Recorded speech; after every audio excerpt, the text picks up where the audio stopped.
Tay Keith with the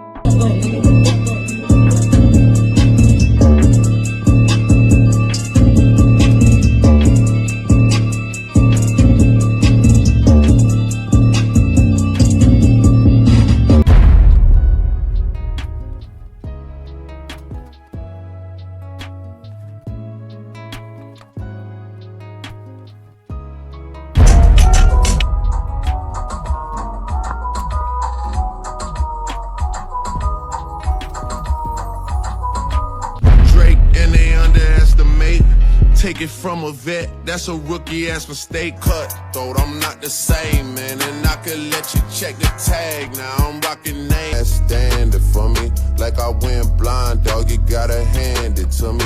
Got it now, you could crack the code, bust down everything. Set in rose gold. He mixes pop like Jamba Joe's. Different color chains, think my jeweler really selling. Breaking news at 5 o'clock, Grammy-nominated music producer Tay Keith has died. Right now, Metro Police are investigating how he died. They say the family called police for a welfare check at his apartment this afternoon. He's best known for co-producing for Travis Scott, Drake, Eminem. In December of 2018, he earned his bachelor's degree from MTSU. He was nominated for Best Rap Song for his work on Travis Scott's Sicko Mode at the 61st Annual Grammy Awards. Tay Keith was just 29 years old.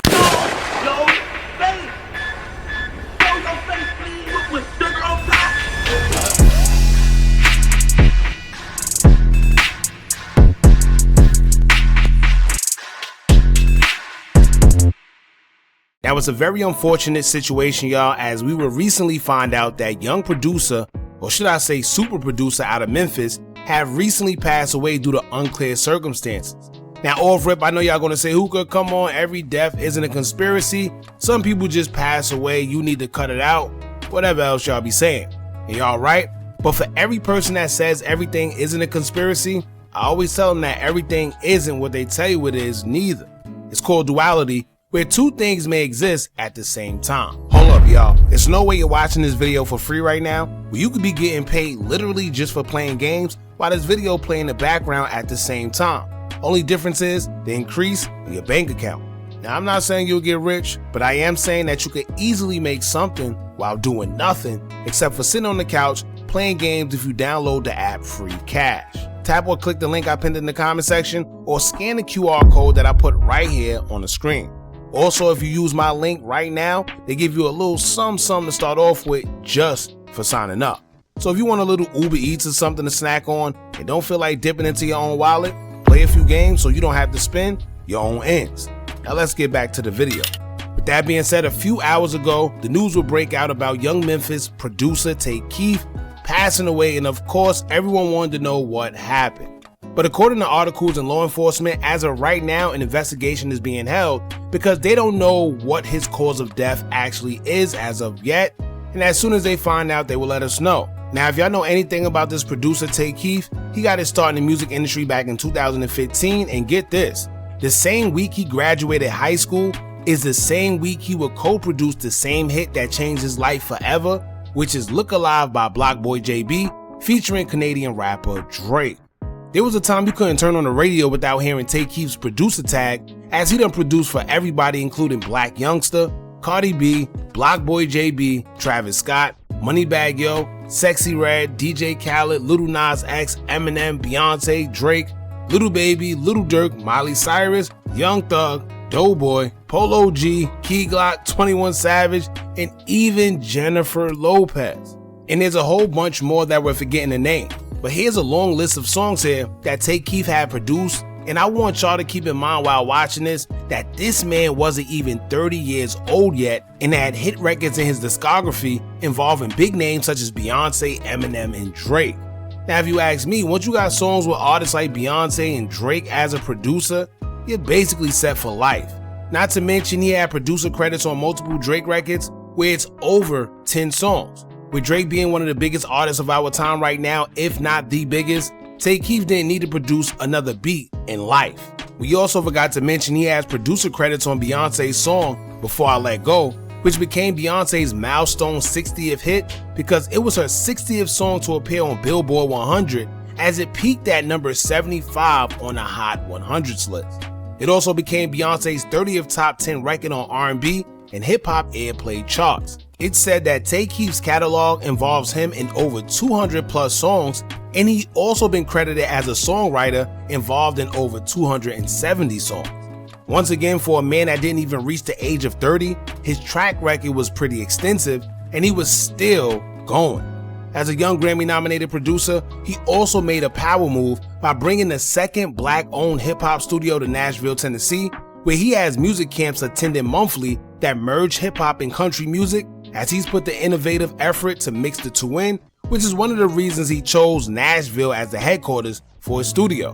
The camps attended monthly was through partnerships with Apple Music, Smack, and Prescription Songs, and have been involved in a plan to break new ground cross-genre creativity. One of Tay Keith's goals was to produce a country hit song that goes #1 on the country music charts. And he was on pace to doing that as he worked with the likes of Raina Roberts, Kane Brown, and Bailey Zimmerman. And I'm sure he would have hit his goal, but unfortunately, tragedy would strike as of June 18th, 2026. Tay Keith will be found unalive in his Nashville, Tennessee apartment after police will perform a wellness check on him. Let's get into an NBC News article that detailed everything they know as of right now, as it is state quote. Grammy-nominated record producer Tay Keith was found unalive in his home in Nashville, Tennessee on Thursday, police said.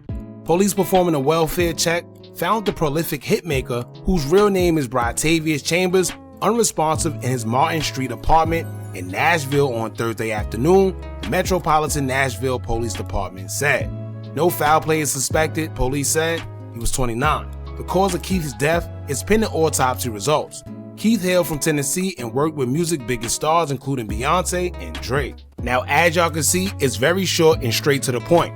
I've searched for many articles based on his sudden death where I try to get more details, but every article is basically saying the same exact thing. But many people like me would like to know key things such as the time he was found, or if his family is the one that called police to perform a welfare check. What made them do so if they were the ones that did it? It could have been his family, it could have been girlfriends, it could have been a friend, we don't know. What was the strange activity that made them want to get a welfare check done on Tay Keith? And also, when he was found, was there any bruises that was on his body? Did his apartment show signs of false entry? Like, key things like that we would like to know when we hear these type of situations unfolding, but none of these articles was given that type of information. And information like that is needed because if not, you have people that will run and push their own narratives like they're doing currently. Already you have people saying that he passed away due to ODing, which is crazy because the article clearly states that they don't even know the cause of death yet. But already you have people making up their own narratives as if they know and they're assuming. And it's sad because people will make up their own theories before even knowing the truth. And you never know what could have happened to this man. I bring that up because history tells us that when we heard of these celebrities being found deceased in the past, it's always something that doesn't add up. If y'all remember Diddy's baby mother, Kim Porter, reports claim that she was found deceased in her home, and the media said it didn't seem like any foul play was involved, she was just sick. However, sources close to the situation like Russell Simmons' ex-wife Kimora Lee, who were best friends with Kim Porter, and on the scene after everything took place, said that something wasn't right and Kim had bruises on her body. Then you had the infamous Whitney Houston situation where she too was found deceased in the bathtub, but a 2012 autopsy report revealed that she had bruises on her body as well. This goes all the way back to Marilyn Monroe, who was found deceased all the way back in 1962, and her death was ruled a probable suicide from a drug OD. However, official autopsy noted that she had a bruising area on her left hip and lower back when she was found deceased. There were unusual blood pooling patterns in her body, and there were no pills found in her system to support the theory of her ODing. So, what happened? And then you have Pimp C, the infamous Pimp C, where his close friends have all said over the years that it's a known fact Pimp C was poisoned, and even his own mother said it, while the media ran with the narrative that he OD'd as well. And also, the coroner who performed the autopsy on Pimp C even said it himself that Pimp C did not OD. So, once again, the question becomes, what happened to these people? Now, the whole point of me pointing all that out was this. Many people like to believe that these things don't exist. Many people love to dismiss anything that they don't understand, or whatever goes against what they deem as normal. However, just because you don't believe in something doesn't mean that it don't exist. So when we say that something isn't adding up, instead of automatically dismissing it because you don't believe that these things happen, do some research on those before us who have went through the same situations and peep the weird patterns within those cases as well. Now on the flip side, what a lot of people don't know about Tay Keith aside from his success, he's been fighting a legal battle with Sexy Red and her label Rebel Music because of the typical problems that all these rappers and producers seem to go through when it comes to their craft. Money. According to reports, Sexy Red and her label aren't trying to pay Tay Keith for his contributions to the songs that he produced for her. Meanwhile, almost every song he produced for her has been a hit, and part of the reason why the world even knows her. He was even given a role as an executive producer on her breakout EP, In Sexy We Trust, where he produced hits such as Get It Sexy, You My Everything, and even Pound Town. Basically, every song that people love Sexy Red for came from the direction of Tay Keith. So there should be no way in hell that they can even fix their lips to not pay him. However, he have accused them of collecting revenue off those very songs and not wanting to pay him what he's owed for his contribution. The nerve. That's almost like 50 Cent not wanting to pay Dr. Dre for his contribution to In the Club, right? Now, it's official court documents in regards to this because prior to his passing, he was serious about collecting what was owed to him. As a complaint was filed, it'll read, quote, Plaintiff Bratavius Lakeith Chambers, pKa Tay Keith, by and through undersigned counsel, files this complaint against defendants Rebel Music LLC and Janae Nera Werry, pKa Sexy Red, and in support thereof state as follows. This is a complaint seeking equitable and legal relief emanating from claims for unjust enrichment and violations of the Florida Deceptive and Unfair Trade Practices Act with respect to 13 compositions authored and or co-authored by plaintiff. Plaintiff also seeks equitable accounting, declaratory relief, and disgorgement of royalties otherwise belonging to plaintiff and paid to defendants as a result of their exploitation of the aforesaid compositions authored and or co-authored by plaintiff.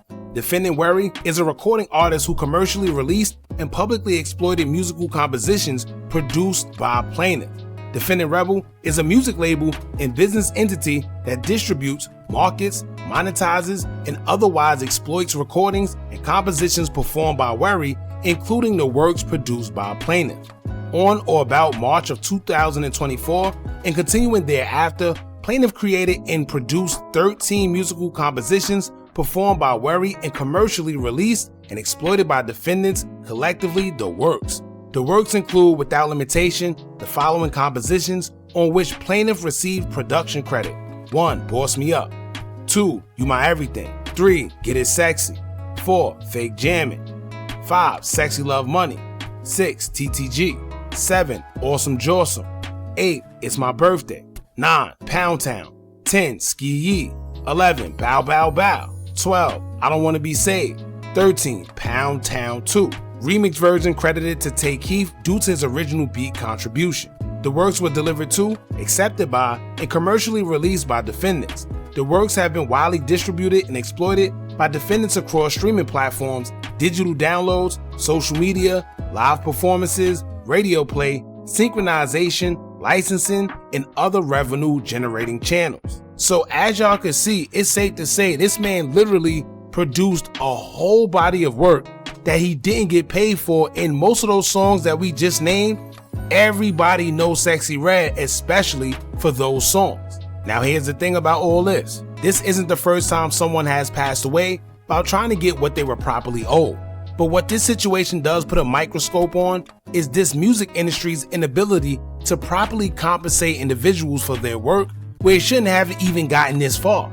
If this man could prove he made these beats and prove that he haven't received anything, then what's the issue? It's clear as day. But now also the next question is, what happens with this case? Does it just disappear and get swept under the rug? Does the money ever actually go to his family or somebody involved in his estate, being that it could be proven that he was owed? Or does it just get swept under the rug once again while another person who is owed loses their life suddenly and coincidentally by being owed large amounts of money from the industry? The last artist we seen this happen to was Angie Stone, where she audited her label, realized that she was owed a large lump sum of money, and right after she told the world, suddenly she passes away in what? A car accident. In a vehicle where it was a total of 9 people, and of course, out of the whole 9, she was the only one that didn't survive. Interesting. But I can't point no fingers, as we know, all of this is alleged. I'm just here bringing awareness to the consistent patterns of what seem to be foul play when it comes to that industry. What do you do with that information is up to you. Now, music associates of Tay Keith would take to their social medias to pay their respects to him, as Key Glock, someone who worked with Keith since the beginning, would take to his Twitter and post saying, quote, "I don't want to believe it. Hand over face and broken heart emoji." Then in another tweet he would state, quote, "First my favorite rapper, now my favorite producer. This ish unreal." NLE Chopper took to his IG to post a picture of Tay Keith with the heartbreak emoji. Blockboy JB, who many of us first heard that tag from one of his songs, would take to his IG story to post a heartbreak emoji, and in the next slide he posted a picture of him and Tay Keith, as he captioned it stating, quote, "Damn cuz, you just hurt me bad." In the next slide he would post a picture of him and Keith again and caption it stating, quote, "Never thought you'll leave this place before me. Through my downs, you kept me up. You was and will always be the brother I never had." Now, Sexy Red even posted the 2 in 2 posts, showing her love, as the first one would just be the 2 of them at a video shoot, but the second one she would post a series of pictures between them and captioned it stating, quote, "We brothers, but not related. I love you, brother. At Tay Keith, still the best duo. Us, 5 life." That's all I'm gonna say to that. Say on behalf of, Warner Chapel, Big John, myself, the entire company, just wanted to come down, let you know how proud of you we are. You're setting a positive example for people to follow you. We couldn't be more proud of you. It says a lot about the man you were raised to be, just committing to something and sticking to it. You sat in our office from day one and told us that you was going to graduate. You did it. This is great, but this is your biggest #1 right here.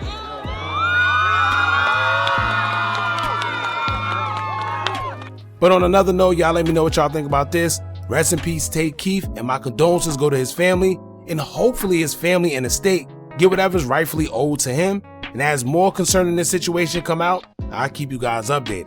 But in the meantime, don't forget to like, comment, share, and subscribe. Hit that bell so you're notified every time we drop new content. And remember, as long as you keep on watching, I'ma keep on dropping. I'm out. Are you tired of a bunch of social media gurus promising you results with their course, but all they do is take a bunch of information off YouTube and Google, then sell it to you? Well, look no further. Our YouTube Tips and Tricks Masterclass course comes equipped with SEO tips and tricks, along with methods we use to growth hack our YouTube channel. It also includes step-by-step ways to publish your video before uploading to guarantee a great SEO score, therefore your videos can rank and be shown to a bigger audience. Views and subscribers don't come by luck, and just how YouTube have an algorithm, you should have one as well that can guarantee you results. We doing websites and softwares we personally use to generate money creating faceless YouTube channels. If you also would like to skip the process and just buy other pre-built accounts, whether it's Instagram, YouTube, or Facebook, we also threw that in there for you too. We went through trial and error, so you don't have to. Click the link in the description or the comments and get started today.